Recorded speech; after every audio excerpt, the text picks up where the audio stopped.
Bruce, and welcome to Schizo, Espresso. And on today's episode, me and Kevin are going to be exploring the psychopathy scale and finding out if I am a psychopath. Do I want to be a psychopath? Is that a good thing? Is that a bad thing? Even, what is a psychopath? If you have to ask, you're probably not. I don't know. Kevin, over to you. Well, you know what, Bruce? It's really funny. People say to me, I'm really worried about being a psychopath. Whenever I hear that, whenever I hear people say, I'm really worried about being a psychopath, do you think I am? I say, no, absolutely not. If you're worried about being a psychopath, basically you're not one, because psychopaths don't worry about anything. So you don't strike me as the kind of person that worries too much. So I think there might be a little clue in there. I think maybe we might find that you're, a little bit higher on the psychopathic spectrum than you might think. I don't know. Does it bother you? Well, I don't know.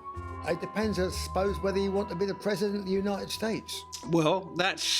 Especially the older one. Yeah. I think there was definitely a gap in the market there for psychopathic characteristics. But I think America's used up all their psychopathic characteristics in the one president there for quite a long time, actually. But I think when you look at what you do, you're, as I say, lead singer in a major rock band. You're a top fencer.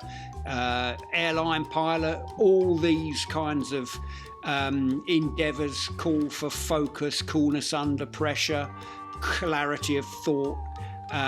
Sometimes you're going to need to be ruthless as well. So I think, as we kind of get through the discussion, I have a feeling we might uncover something which might raise a few eyebrows.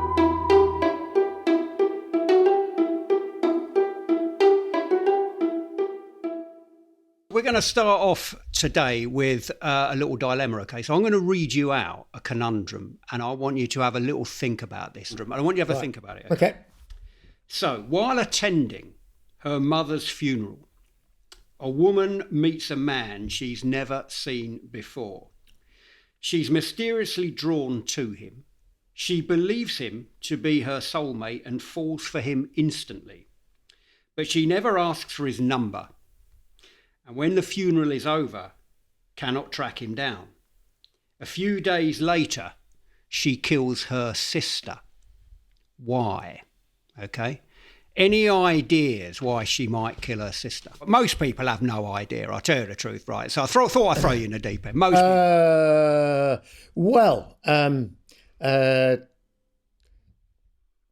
she doesn't like her.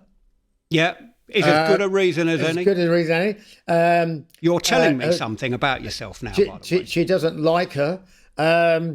It could be that she's so obsessed with this man, and perhaps she discovers that the man is going out with her sister. And she kills her sister in order to make the man available. I mean, the romantic rivalry reason. Possibly.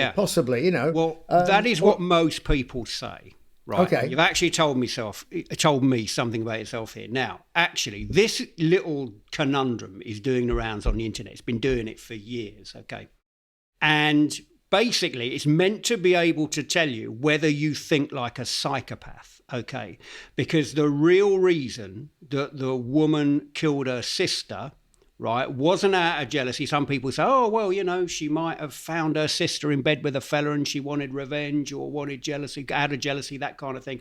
Actually, the reason was because she hoped that the man might turn up at her sister's funeral, so she could have another crack at him, right? Obviously, she never asked for his number, blah, blah, blah. She kills her sister to get the man back. Now, this has been doing the rounds of the internet, and if you get that answer, apparently, this is meant to suggest that you're thinking like a psychopath, okay? Well, I would never be that clever to think like that, I mean, Well, 'cause that's the pretty point. convoluted, isn't it? It is. And also, the problem is, I've actually given this dilemma to some real psychopaths, okay? So some real bad boys who have been, locked up for some pretty horrible crimes. And none of them came up with that answer, okay? So this is a bit of an urban myth that's doing the realms of the internet at the moment, that actually, if you think like this, if you come up with this idea that actually she kills her sister to get the fella back at her sister's funeral, you're a think like a psychopath. Actually, it's a load of old nonsense, because real psychopaths don't actually think like that. In fact, all the psychopaths, the genuine psychopaths that I gave this to, said exactly what you said. Like most people say, well, maybe she, I don't know, caught the fella in bed with her sister and basically wanted the sister out of the way. That's kind of the default kind of Or answer. you take the Clint Eastwood answer. Go on. Which is because he has some great lines, and one of them in one of the Dirty Harry movies is you realise this guy's going to kill again, don't you? Yeah. And the guy says, why is he going to do that? He goes, because he likes it. Yeah. Yeah. I mean, as simple as that. That's right. Killing is very Moorish, as someone once said, but we'll have to take their word for Okay. that. But I mean, exactly, it's funny, really, because it begs the question, doesn't it? You've got these things doing the rounds on the internet. If you answer this in a certain way, you'll think like a psychopath. And it kind of begs the question, whenever we hear the word psychopath, what do we think of? So what do you think of when you hear the word psychopath? What comes into your head when you hear that word? Ruthless political leader, dictator, that sort of thing, like a Stalin or somebody else like that will happily have a purge and kill hundreds of thousands of people, somebody like a significant chunk of the Nazi hierarchy, I mean, but even people like Mengele and people who would happily experiment on other human beings just for the hell of it, just to see what might happen, I'm not sure whether a psychopath is necessarily just a violent person. No. Because I mean, you get people who are clearly mentally disturbed. They have 2 pints in a pub and suddenly go out and start trying to smash everybody's head in with chairs and things like that. Yeah. And whilst it's violent, it's not under any kind of control. They are out of control. I think they're called Millwall supporters, aren't they? We said we wouldn't date. We said we wouldn't get dated by football. Does Millwall football still exist? Well, that's true. I could argue that is a timeless diagnosis. Listen, no offence to Millwall fans, but yeah, you're right. And actually, I mean, I think you're dead right. When most people hear the word psychopath, they instantly think of like your Nazi war criminals or I don't know, your serial killers like Hannibal Lecter on Silence of the Lambs and Ted Bundy in real life and all that. I've got a question actually on that. So I read a study of prison. It was an article, not a study, but it was an article based on presumably some data on prison. Suicides of murderers. Right. So people who killed themselves after they'd committed a murder for whatever reason. Yeah. And the prevalence of it in the United States was relatively small. Mm. The prevalence of it in the United Kingdom is much, much greater. I mean, by an enormous extent. The guilt associated with having killed another human being. Yeah. So, I mean, is there such a thing as a psychopathic society? Oh, yeah. Yeah. I mean, absolutely. I mean, I think over the past 30 years or so, society's becoming way more psychopathic because if you think about it, I mean, today you've got everything is very transient. You've got, hardly anything is built to last. I mean, on the internet, you can rent a friend. All you got to look at it on the TV, you've got things like X Factor, Weakest Link, these kinds of television shows, which I absolutely loathe. Ruthless self-interest and competition. Yeah. So you've got this kind of very kind of self-interested, ruthless vibe that I would argue many years ago you'd never have had those kinds of shows on telly. And I think you're absolutely right. I think that, when most people hear the word psychopath, they think of like your Ted Bundys and your Hannibal Lecters and all that. But I always say that Ted Bundy or Hannibal Lecter is the unacceptable face of psychopathy. Okay. Right. Unacceptable. Because we're all a little bit psycho, aren't we? We are. Well, that's what my research has shown. So, actually in the old days, we used to think of being a psychopath as being all or nothing, black or white. You're either a psychopath or you're not. But actually the work which I've done shows that actually, we're all on a spectrum, like a little bit like height, a little bit like weight, a little bit like intelligence. There is a psychopathic spectrum along which each of us have our place, okay? And when psychologists like myself talk about psychopaths, we're in fact referring to a distinct subset of individuals with a specific constellation, as it were, of psychological traits, such as you've got ruthlessness, you've got fearlessness, but you've also got mental toughness, you've got focus, you've got emotional detachment, charm, charisma.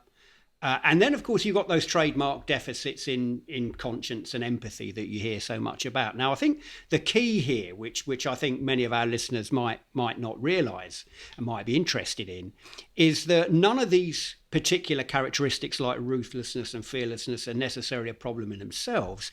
But rather, if you think of them as being like the dials on a studio mixing desk, it can be, twiddled up and down in various combinations.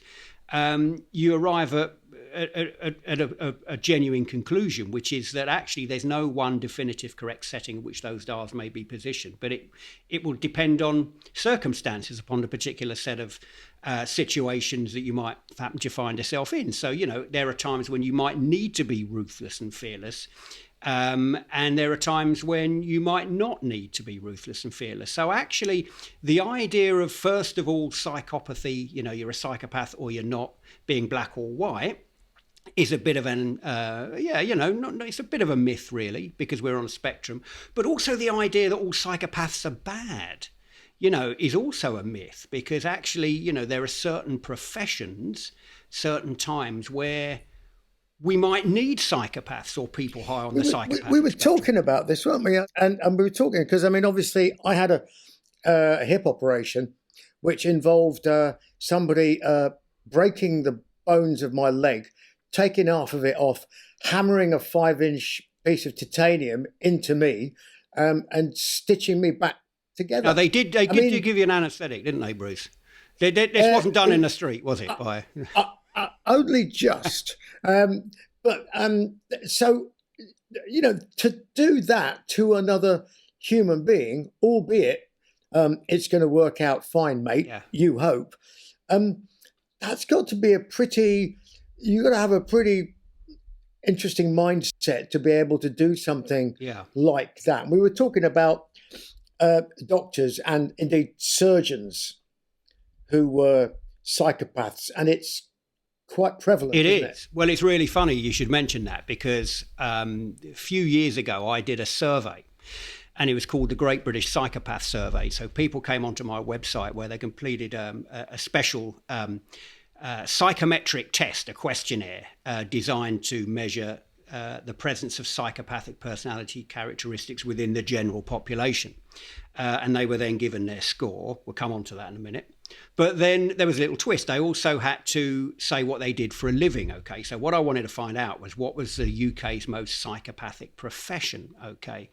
Right. And it was really interesting. Now, in fact, I've got the results here, right? So we'll go up in reverse order. Number 10, like the old pop charts used to be. Number 10, we've got civil servants. Now, that could cover anything. So there's a bit of a flaw in the study here.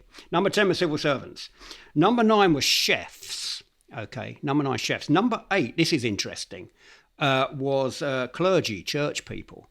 Now, this was about 10, 15 years ago that I conducted this study. It was a bit of a shocker at the time. But actually, now you think about it, now, there's loads of stories that come out now. You were thinking, well, actually, the church is no different to any other business, really. It's like, involves power, hierarchies, control over other people. There was one church guy, quite a senior church person who, I'll give you an example, who once said to me, I was in Cambridge at the time, and he said, Kev, I don't believe in God, I'm just good at him. I mean, there's always one bad apple though, right, Bruce? But it's interesting. Church people are in number 8. Police are number 7. The police. I mean, that's kind of not surprising. They've got to do some pretty dangerous stuff. Criminals at number 6. Yeah, funnily enough, we didn't get any criminal, but actually, you would be quite right. Number 6, well, Armed robbers, number 6. Not mutually exclusive. Number 6 is journalists, actually. So there you go. I believe that. I mean, Martin Bashir. Absolutely. Now, number 5, surgeons. Okay, so we'll come on to that in a minute. We should talk about surgeons. Number 4 were people in sales and advertising. Number 3 were media. Estate agents. We've all met them, haven't we? I know. Number 4, sales. Number 3, media. People in the media. Number 2 were lawyers. Number one, perhaps unsurprisingly, was CEOs. But it's interesting about the surgeons because there are, I think, about 12 different surgical disciplines. And I was giving a talk once, and at the end of it, I gave this kind of data in the talk. And at the end of it, a surgeon came up to me and he said, I think you're being a little bit generalist. You're generalising a bit here because, actually you might find that within surgery itself, there might be certain of those disciplines which might be more psychopathic than the other ones. Do you know what? There was one, on that note, there was one cardiothoracic surgeon, one of the UK's top cardiothoracic surgeons. And he said to me something I'll never forget. He said, Kev, there's a really fine line between people that hold a knife like this and people that hold a knife like that. So in other words, he was saying, like your violent criminals and your serial killers and your top surgeons. Actually, there's a very fine line between those kinds of people. I think he was, he was being a bit dramatic, but I think he was actually tapping into something which is very interesting. And of course, with surgery, with say, you got your neurosurgery. You've got neurosurgery is one of the only kind of surgery that actually you could, if you make a mistake in the brain, the kinds of the margin of error is so small. You're talking about fractions of a millimetre between crucial capillaries, that if you make a mistake, you might not kill a person, but you could actually leave them paralysed or blind or in a vegetative state. So you've got to be, especially when things go wrong, you've got to be really cool under pressure and above all make the right decisions. Now, of course, I was thinking, because you fly planes, don't you? Kind of similar thing with pilots, I guess, right? Yeah, it's strange. You meet all kinds of people when you fly. I mean, I've met some real oddballs, and who are airline pilots, and from both sides of the cockpit. So when I was a junior pilot, I'd fly with senior captain, so he was the boss, and some of them were a little bit barking mad, quite frankly. Good pilots, efficient, good pilots, but extreme eccentricity to the point where you go, I mean, one guy we went up and I'll tell you this story. So we're flying from Gatwick to a place called Hassi Massoud, which is out in the Algerian desert. And we were flying oil workers out. It was a regular run, 3 days a week. So I get in the seat, and there's this bloke who gets in. He's a captain. Anyway, he gets in. He was quite eccentric. He's got no interest whatsoever in the procedures and the bits and bobs and things. And I'm sort of trying to do things by the book, which is unusual for me. But I was like, sort of trying to be a good co-pilot. And I'm sort of saying, well, do you want the checklist? And he said, yeah, if you want. Yeah, okay. It does that, taxis out, starts the engines, get all the punters on, and we take off out of Gatwick. Up we go, climbing away. Autopilot goes on. Out comes the paper, big broadsheet, big tent goes up between me and him, and he's wearing Mickey Mouse socks. So he puts his feet up wearing Mickey Mouse socks. Right. So I'm thinking, okay, this guy's is a little bit odd. A bit out there, yeah. And so I start to engage him in conversation about things about flying or airplanes or where we might be going, because he's never been there to this place, right? I have. Yeah. He's never been there. And after a while, he sort of rustles the paper a bit, puts it down and goes, looks at me and goes, you still enjoy this, don't you? And I said, well, yeah, I mean, I quite like this job, I mean, that's sort of why I do it. One of the reasons I do it. He said, don't worry, you'll soon get over that. Yeah. I said, okay. What sort of things do you enjoy doing then? And he said, I'm teaching myself classical piano. He said, I'm a bit of a undiscovered genius. So it's really easy. It's just numbers and things like that. So I sit in the conservatory and I teach classical piano, and I look after my daughter. And I went, okay, great. So then we get up and we're over the desert, and and he finally starts to take a bit of interest, and he goes, Shall we go down and take a closer look? And I said, how do you mean? We're over 35,000 feet. Yeah. And he goes, well, he said, we've got quite a way to go. He said, let's go down and have a closer look at the desert. And presumably you're keeping these kind of strict air kind of corridors, right? That's yeah, but we were cleared to go to descend. Oh, okay. At our discretion. Discretion, right? Okay. Yeah. So there's nobody between us and the destination, right? Hopefully. So he starts to descend, and he sort of goes and he winds in on the autopilot a height of 500 feet. That sounds pretty low to me. But that's 500 feet above sea level. Ah, okay, yeah. Okay.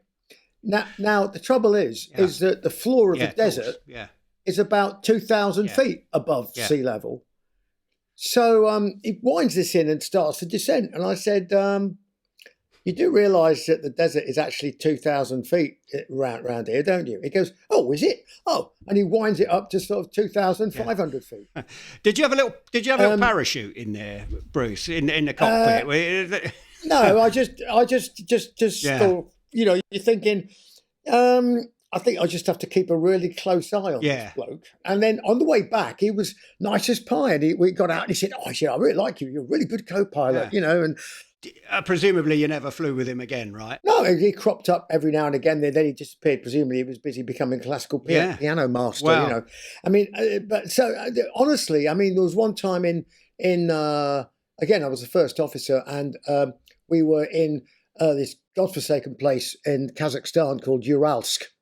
Again, flying oil workers there, middle of the night, on the ground, freezing cold. The whole of the top of the wing of the aircraft is covered in thick frost, about 1.5 2 inches thick, which is just going fur everywhere, So, you can't take off with that, is quite clear. Anyway, I ended up having a stand-up argument. It was the only time I'd actually, as a first officer, ever thought, I'm getting off this airplane.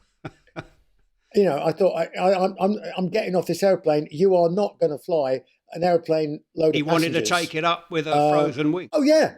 He said, we can board the passengers now. I said, yeah. I said, but are we going to de-ice? Right. He went, no, we don't need to de-ice. Right. I said, I think we do. He said, the whole top of the wing's covered in frost. It's quite thick, actually. And he goes, well, you're allowed a bit of frost on the top of the wing. Yeah. I said, no, you're not. I said, you're allowed a bit of frost on the top of the fuselage. I do like your sang-froid, actually, Bruce. Yeah, well, actually, the top of the wing's covered in frost, quite thick, actually. I do like the fact you kept calm in this situation. And then he goes, well, where does it say that? So I said, well, funnily enough, I pulled out and I photocopied. I said, latest flight crew standing orders, restating what it's always said is you're not allowed anything on the top of the wing. He went, well, just go and de-ice it then if you want. Right. Well, he's still flying. I'm not going to tell you who for. No, I don't. No, don't tell me that. So we're hoping you are enjoying our little chat on Schizo Espresso, but don't forget, we do have a special thing for you. If you want to pay £4 a month, you can become a Patreon, which means you get the unedited content, you get the extra long episodes, and we're even going to come up with some special stuff for you. You can become a Patreon if you want at www.patreon.com/Psycho Schizo Espresso. And now back to the music. Good psychopathic characteristic is coolness under pressure.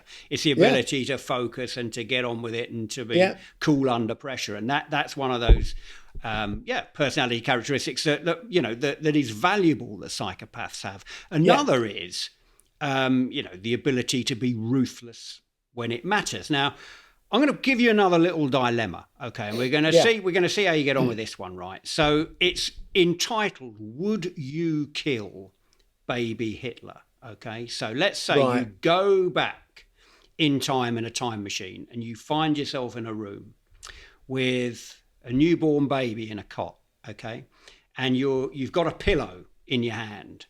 And there's no one in the room, just you, but you have it on good authority. You know this is just a thought experiment. You know that newborn baby is going to grow up into Adolf Hitler, okay? You've got 2 minutes in that room with the pillow, the door shut, and you are assured that whatever happens in that next 2 minutes, you will be not liable for anything in terms of any kind of legal repercussions, okay? So, given the fact you're in this room with a pillow, with a baby that you know will grow into Adolf Hitler, what would you do? Would you be ruthless enough to kill that baby? It's a tough one, isn't it? Would you kill baby Hitler? No. Right. No. And for several reasons. Yep. One, I couldn't kill a baby. Yeah. Well, that's really interesting because it goes against a fundamental human drive or need that actually there's something about newborn babies that actually is. Oh, they're innocent. Yeah, that's right. And there was an amazing scheme in South London. You just reminded me actually there when you said that. There was an amazing scheme in South London. There was I think it was in Peckham, somewhere like that. There was a spate of vandalism in this London borough. And the local council came up with this scheme that when the shops pulled their shutters down, you know, those like metal shutters you get, they got local artists to spray paint babies' faces on the metal shutters of babies of that borough to prevent vandalism. And it worked. Yeah. Because even if you've got a shop with a baby's face spray painted on it, it's less likely to be vandalised. So you're right. Yeah, but that would be one thing that I couldn't kill a baby. But the other thing is that no matter what you say about predestination and things like that, I'm not sure I believe in predestination. Yeah. Okay, you say that's going to turn into Adolf Hitler. Who's to say that there isn't another Adolf Hitler that's worse than him? That's going to grow up, or something else could happen. And if you did kill the baby, well, the circumstances that produced the monster that was Adolf Hitler are still existing. You can't change that thrust of history. Good answer. Well, interestingly, if you go back to Afghanistan. And that was one of the arguments, the war in Afghanistan, Iraq, that was one of the arguments why it would have been a mistake to take out a whole swathe of Taliban leadership. Because actually, the argument was that actually the people that had kind of come to the fore in the Taliban were people who were relatively sensible. If you could negotiate. If you took them out all in one go, then you don't know who was going to fill the void. And you might have had a really load of crazy people that you couldn't negotiate with. You'd have to have some very positive psychopathic Machiavellian traits to make the decision as to who to kill and who not to kill. Now, who is going to be scared? Who is going to be scared to die more than they are scared to be not to be a martyr? Absolutely right. If you like. And it's a bit of an absolute trade-off there. Now, you talked about those psychopathic Machiavellian traits. Now, I've got a little reveal. I've got a little confession to make to you. So over the past couple of weeks, as you know, I've been giving you a few questionnaires to fill out, okay? I've had You've questionnaires. had questionnaires. Yes, now, you've had I no have. idea what these questionnaires were about, because obviously if I told you what they were about beforehand, it might have kind of skewed your responses. So I've given you a few questionnaires. Okay. And actually, the big reveal, Bruce, is that these questionnaires I've been giving you have actually been looking at where you are on the psychopathic spectrum, all right? So let me first of all talk you through it. So as you know, as you fill these out, and the questionnaire, the main questionnaire that I gave you, looks... Yeah. The first one. That's right, one. the big one. It was looking at the 8 different dials, personality dials, on the psychopathic mixing desk of personality, okay? So you get a score for each one. And these dials were, the first one is manipulative narcissism, okay? So where you are on the manipulative narcissism scale. These are all components of the psychopathic personality. Then you've got social influence, how persuasive you are. Then you've got how physically fearless you are. Then you've got ruthlessness. Then you've got rebellious nonconformity. How much of a rebel, how much of a nonconformist are you? Then you've got blame externalization. How much do you if you fuck up, how much do you blame other people? It's not my fault, it's their fault. Then you've got impulsivity. How impulsive are you? And then finally, you've got what's called stress immunity, how cool you are under pressure, okay? So generally speaking, on these scores, on these dials, if you score, the maximum score you can get on any one of them is 28, okay? That's the maximum score. Okay. If you go above 20, that's generally seen as high. And if you are 12 or below, that's low, okay? So I'm going to give it a big reveal now. We're going to go through one by one. All right. Okay. So here we go. And you know what? Here's another one. Here's another one, which I'm going to. Worse than looking at your X-rays. It is a bit like. It's a bit like having a personality scan, isn't it? Now, a few years ago, I also profiled Freddie Mercury.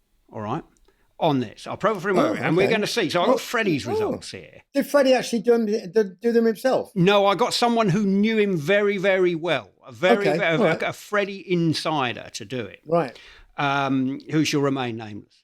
But here we go. So on the manipulative narcissism scale, you scored 13 out of 28, which is just one above low. So you are not a manipulative narcissist. I just like wearing tight trousers. Listen, I won't ask you what you got on at the moment. Freddie... That's the great thing about Zoom interviews. I know, you don't know. That's exactly right. Freddie scored 20 on manipulative narcissism. So he was the lower end of high on that. You are low. On social influence, persuasiveness, you scored 18. So you're average to high on that. Freddie was 2 below at 16. Physical fearlessness, you scored 16 out of 28, average, compared to Freddie, who scored 9. Freddie was quite low on physical fearlessness. Ruthlessness, you scored, weighed in at 18, which is average. Okay. Freddie was 8. He was very low. He was a very warm-hearted character. So he's very manipulative, narcissistic, but very warm as well. I know. Yeah, complex character. I think anyone who knew Freddie would say that thing as well. Rebellious nonconformity. You are 12. You know, that surprised me. I thought you were going to be a bit more rebellious and nonconformist, but actually, you are low on that. Actually, which would be how I could. Function in an airline cockpit. Absolutely, yeah. You don't want a rebellious nonconformist pilot, do you? I mean... not completely, a little bit, but not when you're sitting in the seat. Now, Freddie was quite high. Freddie was high on that. He was 20. He was quite high on the rebellious nonconformity. Blame externalization. It's other people's fault if things go wrong. You were 14, so lowish. Freddie quite high on that, 23. So a bit highly strung. A little bit highly strung there, yeah. On the impulsivity, you were 17, so you're average on that. Average. Freddie 16, so he was just one behind on average. Okay. And then on stress immunity, how cool you are under pressure, you were high. on this, okay? You scored right. 21. Freddie, very low on that. He scored a 10.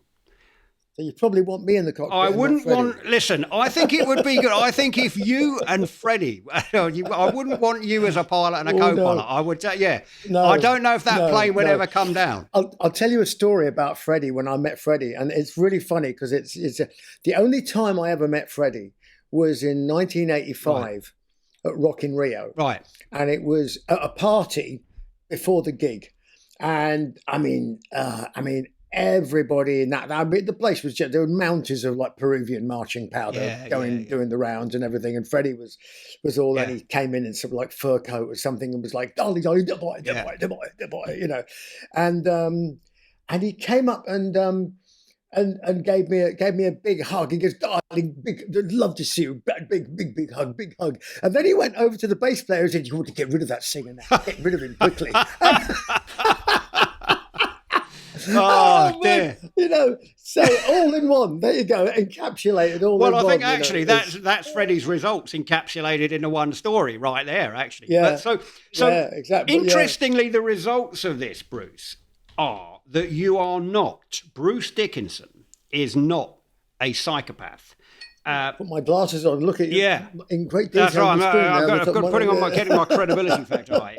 You are not a psychopath. Neither was Freddie, actually. Okay. So your scores were very low on the psychopathic spectrum in general. But here's where it gets interesting, because I gave you another questionnaire. So that questionnaire, the big one, which I gave you, which had I think about 60 questions on it, didn't it? That was measuring psychopathic personality in general, so including the good and the bad characteristics in one. So generally, you are not high on the psychopathic spectrum. But I then gave you a second questionnaire, which was looking at good psychopathic traits. So I wanted to zone in on the analysis a little bit more and say, okay, you're not a... So given that you're sort of in the middle, exactly as it were, right. Nevertheless, the ball of you that is in the middle has got a composition of good and bad traits, no matter where you are on the spectrum. Exactly right. So could it possibly be that the reason that you're kind of in the middle of the psychopathic spectrum is because actually you're low on the bad psychopathic traits, but actually you're high on the good ones? And actually that's kind of pulling you into the middle, regressing to the mean. And it turns out that is exactly what I found. Is this a job interview? I think you've got three jobs already. Idea. Listen, you're a singer, a fencer, and a pilot. Another one. Okay. No, you're just being greedy. All right, you're just being greedy. But it was interesting because on that second questionnaire, there were questions like, I would have little problem stamping on the head of an injured bird to put it out of its misery if it was dying. And I remember you saying, actually, you could do that because I wouldn't be fond of it. I wasn't something I'd go, I really look forward to doing that. But if you had to do it. Yeah, that's right. And there's some people that just couldn't do that at all. But I remember you saying you could do that. There was another question on there, if you remember, which was saying you're a boxer in the 15th round of a world title fight. You're way behind on points. You need to stop your opponent to win. And a nasty cut opens up over your opponent's eye, and you've got to kind of work on that cut to get the referee to stop the fight. And I remember you saying, actually, that's fair game in a situation like that. You could, and of course, your fencing background would probably, I mean, you're a boxer. You take whatever advantage you can get that's within the rules. So these are good psychopathic traits. So this is good ruthlessness. And actually, when I looked at the second test, it turned out that. And there was another one, for instance, I won't go through all the questions now, but there was another one that if you were a good swimmer, you would jump into the sea to rescue a friend that was in danger of drowning, 20-foot waves, you'd go in. Yeah, absolutely. You said you'd do it. So these are good ruthlessness, good fearlessness characteristics that you use when you have to. Don't jump in the water, Kevin, because I'm a rubbish swimmer. Well, I do not intend to jump in the sea when you're around. Actually, absolutely right. But actually, so what we found is that you are actually high on good psychopathic, very high, in fact, on good psychopathic characteristics. And the difference between good and bad psychopathic characteristics is exactly the same personality traits, but a good psychopath will use them in the right context, in the right combination, at the right levels and for the right intentions, whereas bad psychopaths will use them for the wrong reasons. So actually what we can conclude, Bruce, from those questionnaires that we gave you is actually Bruce Dickinson is a good psychopath. So there you go. You know, I'm not going to see you in the same light again. You are able to be ruthless and fearless when you have to be. But actually, you're quite capable of dialing that down in everyday life when you don't have to be. I'm no good at complaining at restaurants if the food's crap. I'll leave that to other people. Yeah, and we've all got these kind of strengths and weaknesses that we have. But I mean, actually, on the good psychopath scale, you're pretty high. Now, what I thought we would do, there's one questionnaire which takes about a minute and a half, which we haven't done. And I thought what I'll do, I'll read the items out and you can score them. And then our listeners can score them to see where they are on the psychopathic spectrum. Should we do that? All right. Okay. Well, what you've got to do is I'm going to read out 11 items to you, okay? These 11 items all describe you hypothetically as a person, okay? And you're going to score them on a scale of 0 to 3, okay? Now, if you strongly disagree that the statement describes you, give yourself 0 points, okay? 0 points for strongly disagree. Give yourself 1 point if you disagree. Give yourself 2 points if you agree, and 3 points if you strongly agree, okay? So 0 strongly disagree, 1 disagree, 2 agree, and 3 strongly agree, okay? Yeah. And I'm going to read them out, and the listeners can play along at home, and then we'll score it at the end, okay? So this is a general indication, folks. By the way, Bruce, we should say this because we don't want to get sued. This is a general indication, but an accurate one of where you might be on the psychopathic spectrum. We're not diagnosing anyone here, Bruce, all right? We're not diagnosing. It's a general indication. Okay, right. Number 1. You better have my espresso. Schizo Espresso. We're not sponsored, folks. That's indeed. We're not. We want to say what we like. All right. Number 1. Precisely. I rarely plan ahead. I'm a spur of the moment kind of person. I rarely plan ahead. I'm a spur of the moment kind of person. 0 if you strongly disagree. 1 if you disagree. Number 2. I've saved your bacon here, Bruce. You owe me one. Cheating on your partner is okay, so long as you don't get caught. Cheating on your partner's okay as long as you don't. Whenever I do this with students in big lecture halls, this is always the one where they're looking over their shoulders saying, "What's he saying there?" No, number one. All right. 1. So keep a score. So right, number 3. If something better comes along, it's okay to cancel a long-standing appointment. If something better comes along, it's okay to cancel a long-standing appointment. 1. Okay. Number 4. Seeing an animal injured or in pain doesn't bother me in the slightest. 0. Driving fast cars, riding roller coasters and skydiving appeal to me.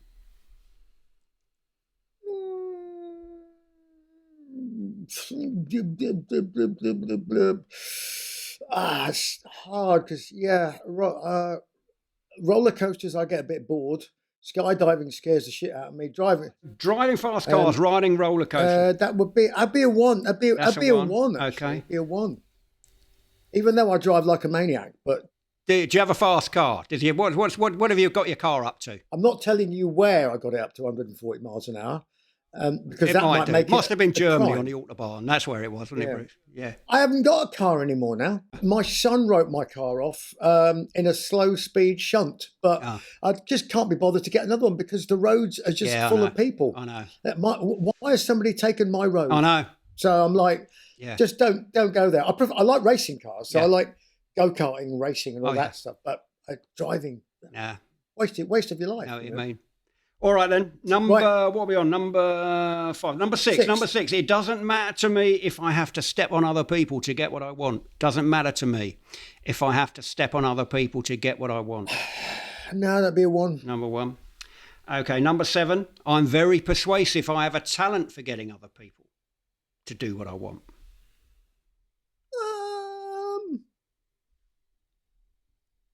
Maybe a 2. I was going to say, can we shunt you up to a 2 on one of these? We got you up to a 2 on that one. Okay, what are we on? 8. I'd be good in a dangerous job because I can make my mind up quickly. Don't think too long about that one. It's a 2. Picking up here, Bruce. You're picking up. Number 9. I find it easy to keep it together when others are cracking under pressure. That's a 2. Number 10. If you're able to con someone, hey, that's their problem. They deserve it. That's a 0. And number 11, the last one. Most of the time when things go wrong, it's someone else's fault, not mine. So you got that blame externalisation again. Most of the time when things go wrong, it's someone else's fault, not mine. That's a 1. Okay, put that 1 down there. Right, add up your numbers. What have you got? What's your total there? 1, 2, 3, 4, 5, 6, 7, 8, 9, 10, 11, 12. Okay. So tot them up at home, folks, and here's the big reveal. Okay, Bruce bears out the results of what we've said earlier. 0 to 11. If you scored 0 to 11 on there, you are low on the psychopathic spectrum. 0 to 11 is low on the psychopathic spectrum. 12 to 17, you are below average on the psychopathic spectrum in general. There you go. You've never been more happy to do badly on a test, have you, Bruce? 12 to 17 below average. Yeah. 18 to 22 is average. 18 to 22 is average. Is it? Wow. 18 to 22 is average. 23 to 28 is high. 23, 28 is high. And 29 to 33 is very high on the psychopathic spectrum. So there you go, Bruce. You're low on the psychopathic spectrum in general, but you are a good psychopath. You can use those characteristics when you have to. Well, that's excellent. I'll talk to my bank manager about that. He might well be high on the bad ones. You never know there. But can I have some more money? Can I have some more money, please? Yeah. Well, I said I'll never see you in the same light. Bruce Dickinson, good psychopath. Do you know the thing which comes off? The thing which absolutely comes through. So you're high on the good psychopathic spectrum, but one of the things, the major driving characteristic with you is the fact that, number one, you seem to be up for anything. Not many things faze you. And actually, you do seem to be very cool under pressure. You do seem to actually be able to handle that pressure without kind of flipping out. That seems to be the major driving force. It's really funny, because when I get a lot of emails from people and they say, Dr. Dutton, I'm worried I might be a psychopath. Instantly, you say, you're not a psychopath. You're not a psychopath. Because if you're worried about it, that rules you out totally. And one of the things I think your absolutely defining characteristic, your strongest good psychopathic trait, is this: you seem to be pretty unflappable, especially when things get really tight and you're under pressure. You seem to be able to handle it and to keep your head. I think that's your strong suit here, isn't it? As long as you got somewhere to sleep, a glass of water and a bit of bread, is not much else can rock your world, really. Do you know what? I can't think of a better place to leave it, I think. With a glass of water and a bit of bread. I think that's it. Bruce Dickinson, good psychopath. There you go.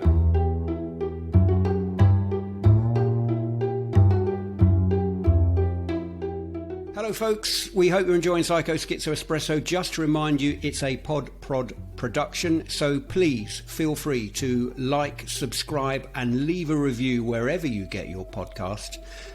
You can also reach out to us on email at pse@podprod.co.uk and follow us on social media on the hashtag PsychoSchizoEspresso.